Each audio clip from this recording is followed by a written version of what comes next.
और चलिए खबरों को देखते हैं विस्तार से। भारत के विदेश मंत्री ने यूएनएससी की बैठक में अफगान संकट पर बात की और बड़ा बयान दिया। उन्होंने कहा कि कुछ देश आतंकवाद की मदद कर रहे हैं जिन्हें रोकना होगा। यूएनएससी बैठक में विदेश मंत्री एस जयशंकर ने कहा कि आतंकवाद के हर रूप की निंदा होनी चाहिए। वो बोले कि आतंकवाद का महिमा मंडन नहीं होना चाहिए। अफगानिस्तान के मौजूदा हालात पर चिंता जताते हुए जयशंकर ने यह भी कहा कि आतंकवाद के खिलाफ पूरी दुनिया को एकजुट होना चाहिए। जयशंकर ने कहा कि आतंकवाद को किसी धर्म, राष्ट्र, सभ्यता या फिर जातीय समूह से जोड़कर नहीं देखा जा सकता। उन्होंने कहा कि आतंकवाद के हर रूप की निंदा होनी चाहिए। The radicalization of vulnerable youth by systematic online propaganda campaign remains a serious concern. In our own immediate neighborhood, ISIL Khorasan has become more energetic and is constantly seeking to expand its footprint. This should be taken seriously. Events unfolding in Afghanistan have naturally enhanced global concerns about their implications for both regional and international security. The heightened activities of the proscribed Haqqani network justifies this growing anxiety. Whether it is in Afghanistan or against India, groups like Lashkar-e-Toiba and Jaish-e-Mohammed continue to operate with both impunity and encouragement. Afghanistan पर तालिबान के बाद भारत में भी कई लोग तालिबान के समर्थन में राग अलाप रहे हैं। इसमें कोई नेता है, कोई शायर। उधर तालिबानी अब अपने असली रंग में आना शुरू हो गए हैं। महिलाओं के पोस्टर पोते जा रहे हैं, महिला एंकर हटाई जा रही हैं। तालिबान को लेकर भारत में तू मैं। मुनव्वर राणा का छलका तालिबान प्रेम। तालिबानी जो पिछले रिजीम में थे, इस रिजीम में बहुत कुछ सीख गए होंगे। तालिबान को सीएम योगी ने कहा शर्मनाक। आप तो तालिबान का भी समर्थन कर रहे हैं। तालिबान के लिए तड़प क्यों? इस सवाल को पुख्ता करने वाली कुछ तस्वीरें देख लीजिए। तस्वीर नंबर 1, तस्वीर नंबर 2, तस्वीर नंबर 3। ये तस्वीरें अफगानिस्तान की हैं, जहां महिलाओं के पोस्टर पोते जा रहे हैं। महिलाओं को अधिकार और शिक्षा देने जैसी बातें सिर्फ तालिबान का दिखावा है।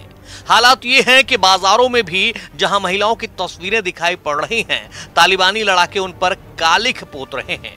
ऐसी कई तस्वीरें सोशल मीडिया पर छाई हुई हैं, जिनमें काबुल और अन्य शहरों के बाजारों में पोस्टर, एडवर्टाइजमेंट या शॉप पर महिलाओं की तस्वीरों को कालिख से रंग दिया गया है। महिलाओं पर अत्याचार किए जाने की खबरें आ रही हैं और सुनिए मशहूर शायर मुनव्वर राणा क्या कह रहे हैं। जंग की हालत में तो कोई शादी करता नहीं है, रेप करता है। रेप वो लोग करते नहीं है, तो शादी कर सकते हैं, कोई वो नहीं है शादी।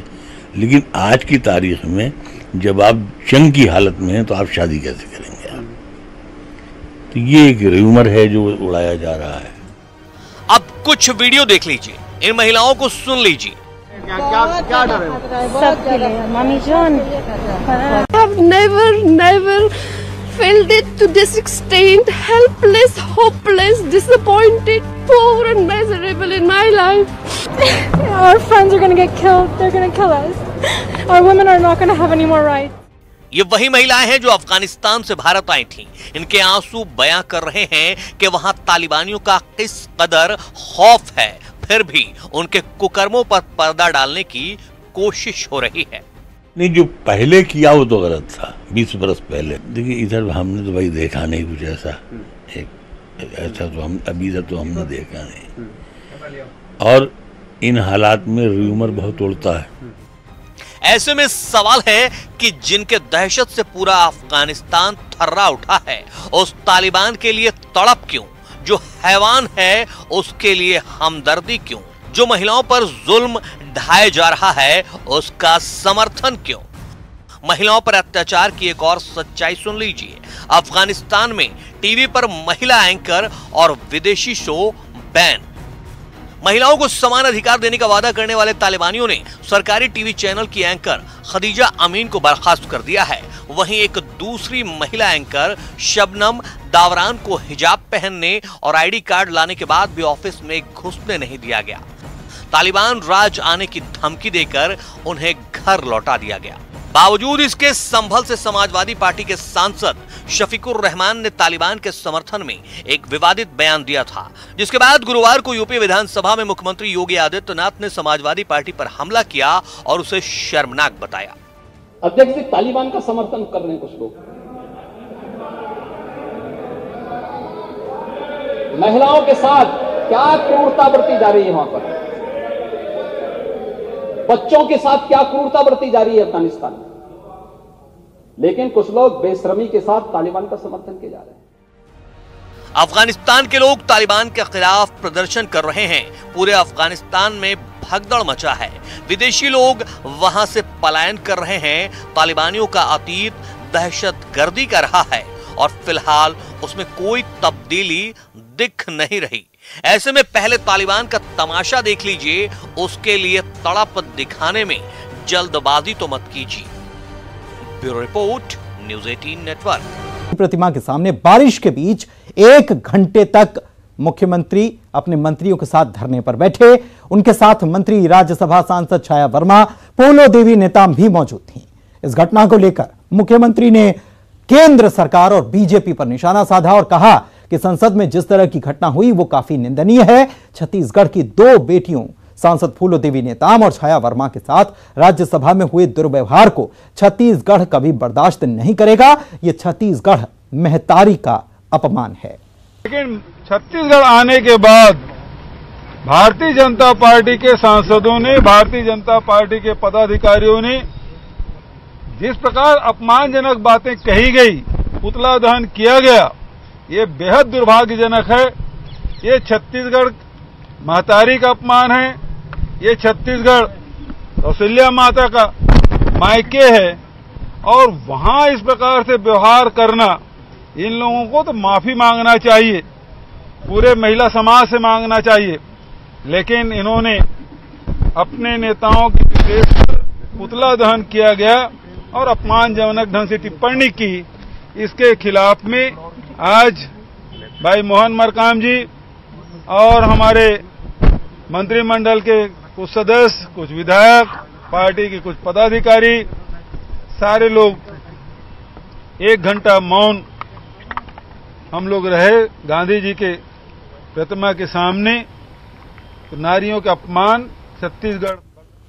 गरियाबंद से बड़ी खबर इस वक्त आपको बता रहे हैं, जहां पर 9 साल की बच्ची की मौत हो गई। घर से इस बच्ची को तेंदुआ, आदमखोर तेंदुआ उठाकर ले गया और इसने अब बच्ची को अपना शिकार बनाया। जंगल में इस बच्ची के शरीर के अंग पाए गए। जांच में घर के पास तेंदुए के पैर के निशान मिले। एसपी और एडिशनल एसपी समेत वन विभाग का पूरा अमला अब जांच में जुटा हुआ है। गरियाबंद वन परिक्षेत्र के दमनी गांव की ये घटना।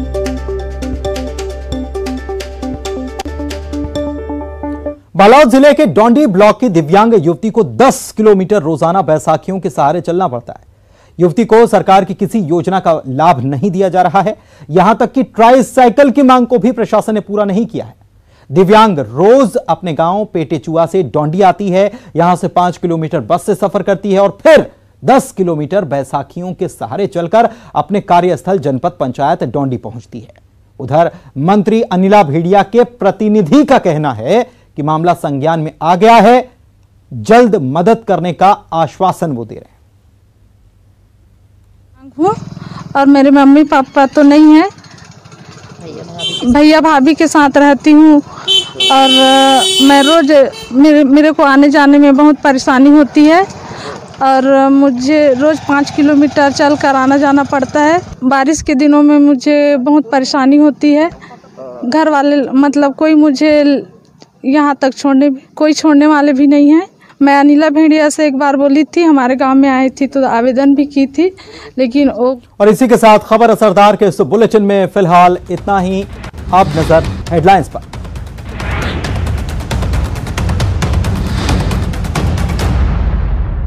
Headlines present